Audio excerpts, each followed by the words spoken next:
Vamos amarraditos los dos, espumas y terciopelo, yo con un recrujir de almidón y tú serio y altanero.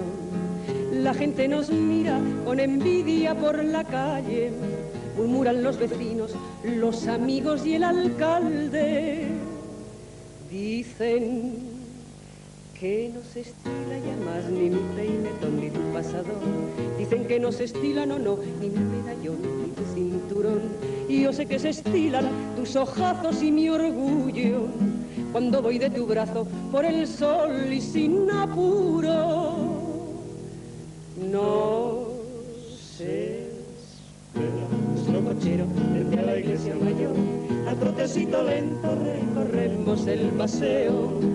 Tú saludas tocando el ala de tu sombrero mejor y yo agito con donaire mi pañuelo.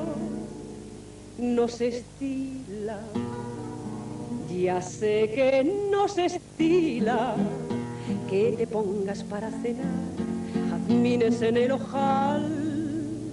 Desde luego parece un juego, pero no hay nada mejor que ser un señor de aquellos que vieron mis abuelos.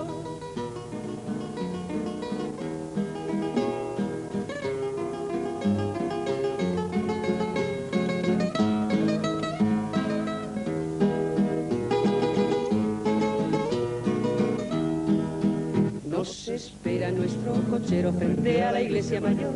A trotecito lento recorremos el paseo. Tú saludas tocando el ala de tu sombrero mejor y yo agito con donaire mi pañuelo. No se estila, ya sé que no se estila, que te pongas para cenar jazmines en el ojal. Desde